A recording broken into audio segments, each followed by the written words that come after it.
దేవుడు నడిపిస్తాడు. ఈ వాక్యం నీలో ఎప్పుడైతే ఉంటుందో అప్పుడే నువ్వు ఒక రైట్ డైరెక్షన్ లో నడిపించబడతావు. ఈ వాక్యం నీలో ఎప్పుడైతే ఉంటుందో క్రీస్తు వైపు నువ్వు నడిపించబడతావు. ఈ వాక్యం నీలో ఎప్పుడైతే ఉంటుందో అప్పుడు నీలో నీతి వస్తుంది. ఈ వాక్యం నీలో ఎప్పుడైతే ఉంటుందో అప్పుడు నీలోకి పరిశుద్ధత వస్తుంది. ఈ వాక్యం నీలో ఎప్పుడైతే ఉంటుందో అప్పుడు నీలోకి యథార్థత వస్తుంది. ఈ వాక్యం నీలో ఎప్పుడైతే ఉంటుందో అప్పుడు నీలోకి పరిశుద్ధత వస్తుంది. అన్ని ఆదాము అవ్వల కొరకు సమస్తం వారిని సృష్టించక ముందే దేవుడు వారి కొరకు సమస్తం ఏర్పాటు చేశాడంట.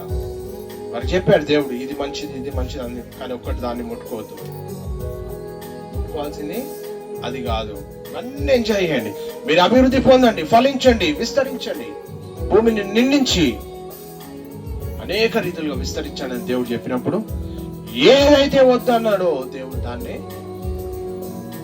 ముట్టుకోవడం జరిగింది ఆదాము అవ్వలు.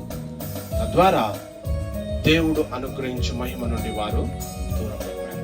వారికి స్వాతంత్ర్యం ఉంది. అక్కడ దేవుడు ఇచ్చాడు, వారి ముందే ఫ్రీడమ్ పెట్టాడు దేవుడు. ఆ స్వాతంత్రం దేవుడు ఇచ్చాడు. కానీ దేవుని ఆజ్ఞ అతిక్రమమే పాపం. ఈరోజు నీకు తెలుసు, మంచి ఏందో తెలుసు, చెడు ఏందో తెలుసు.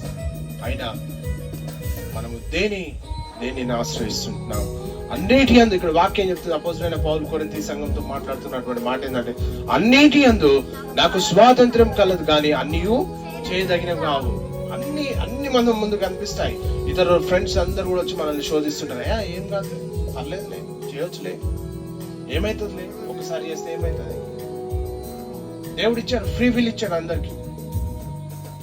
కానీ అక్కడనే నీ విశ్వాసము పరీక్షించబడుతుంది. అక్కడనే మన విశ్వాసం పరీక్షించబడుతుంది. ఆదాము అవ్వల విశ్వాసం కూడా అక్కడ పరీక్షించబడింది. దేవుడు ఏదైతే వద్దన్నాడో దానినే ముట్టుకోవడం జరిగింది. కనుక నీ జీవితంలో నీకు తెలిసి ఏది ముట్టుకోవద్దో ఏది ముట్టుకోవాలో మనము దేవుని యందు కడగబడినప్పుడు మాత్రమే ఆయన వాక్యము ద్వారా మనం జీవించగలుగుతాం. నాకు స్వాతంత్రం కలదు కానీ నేను దేని చేతను లోపరచుకొనబడనొల్లను. చూసారా ఎంత మంచి మాట అది.